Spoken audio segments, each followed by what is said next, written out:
एक कहानी सुनाए।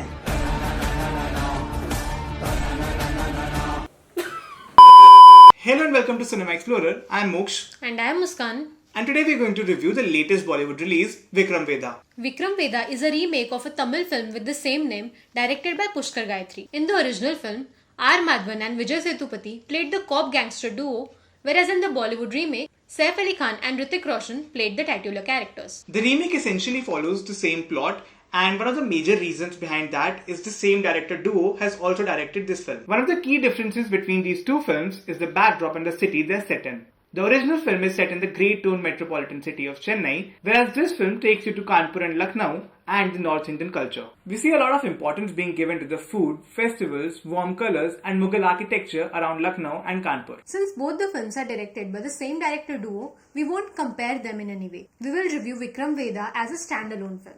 So let's start with the story. The main concept of Vikram Vedha is based on the legend of Vikram Betal. Pushkar and Gayathri have cleverly turned this legend into a modern day thriller. Saif Ali Khan plays the role of an honest cop Vikram who somehow doesn't shy away from setting up encounters. Vedha, on the other hand, is played by a charming Hrithik Roshan who plays a very sly and witty gangster who is seemingly invincible. Vikram is on a mission to capture Vedha. However, when Vedha himself surrenders and decides to narrate 3 stories to Vikram, he challenges his morality and his perception of good and bad. So let's start with the positives. There are 2 major positive points which are very clearly visible throughout the film. First, the story.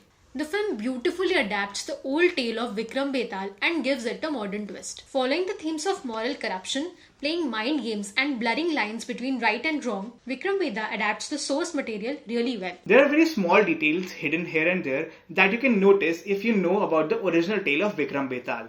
Whenever Betal used to tell Vikram a story and ask him to answer, he would fly back to the tree as soon as Vikram answered to his question. And in this film, whenever Vikram answers to Vedha's question, Vedha disappears from the screen, which is a very small detail that works wonderfully. The answer to why the story and the concept works really well is due to the thematic layout of the film. They brilliantly showcase the blurring of lines between good and evil through visuals and the symbolism of colors. Since the start of the film, Vikram is seen wearing white or black shirts, whereas Vedha is wearing shades of blues and greys. Vikram thinks of himself as a very self-righteous person who knows what is right and what is wrong very clearly. Vedha understands the nuances of it. Vedha understands that the line between these two is not very clear.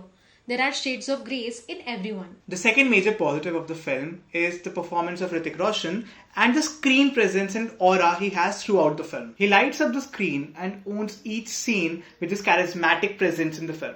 His overall body language and unhinged demeanor is what makes his presence so powerful. Right from his entry, to his expressions, to the way he is carrying himself in the entire film, everything is just CT mark. I think it wouldn't be wrong to say that between Vikram and Vedha, Vedha definitely seals the show for us. Another major positive of the film is the choreography of the action sequences. One action scene that has stayed with me till now is the one of the first story that Vedha tells Vikram. A cinematic scene shot with retro songs playing in the back, Hrithik Roshan grooving to it, and goons flying here, there, everywhere, and also it feels like a romantic scene at times. One thing I really liked about the action scenes was the way they were shot in slow-mos. It kind of reminded me of the South Indian movies. Another aspect that really impressed me was the background score of the movie, especially that rara music that played whenever Hrithik Roshan was on screen. I do think that it was very loud in parts, but in the face-off scenes, that music worked really well. It was not just loud, actually there was another point when there were dramatic scenes and a background score was being used, and that didn't go with the theme and the conversation the two people were having at that moment. As much as we love Hrithik in the film and the story of the film itself, the film has quite a lot of flaws. And one major problem is that all those flaws are really gleaming and you can clearly see where they could have improved. Hrithik does try to hide them in a way, but in the parts when Hrithik is not on screen, they are very clearly visible. One thing that could have been better was the writing of Saif Ali Khan's character. He was not given much to work with. It was pretty one-dimensional character. And the fact that a lot of the stories stemmed out of Saif Ali Khan's connections with the other characters in the film, I think they lagged quite a lot. One major thing that propelled the plot from both the sides was the pain of loss. And this pain did not come across the screen very powerfully. And that is not the case only for Saif Ali Khan's character, but to an extent also Hrithik Roshan's character, because you're not able to connect to their loss during the film, and that is a very big problem. Not just Saif's character, but also the other characters were very one-dimensional. They were given nothing to work with. One thing that threw me off right in the beginning of the film was the way it was edited. The story of Saif Ali Khan and Radhika Apte was just a big dud. Random things were happening, the way they met was random, and it did not come across as a whole unit together. I think not only the editing but also the screenplay has a part to play in it, because it was a 2 hour 40-minute long movie and they could have easily cut down at least 30 to 40 minutes. So that's saying a lot. And it really pains when the script is so good but when the screenplay does not complement it very well.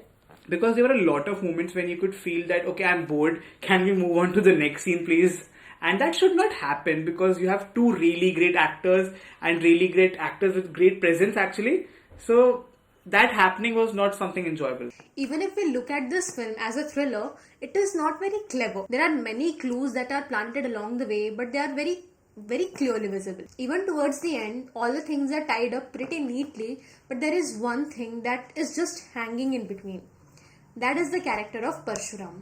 Throughout the film, we see that character has an importance, and even towards the end, we see a glimpse of him and we think that there is something going to happen with that character, but nothing happens. Also, the film never tells you how Vedha became Vedha and how has he become so powerful. Overall, the film is a really good watch, but it definitely has its flaws.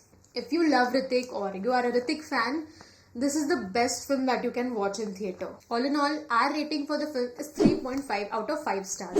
The film definitely has its flaws, but you are in for a good theatre experience if you do decide to watch it. Do tell us in the comments down below how did you like the film and how did you like our review of the film. And don't forget to like and subscribe and support the channel. See you next time.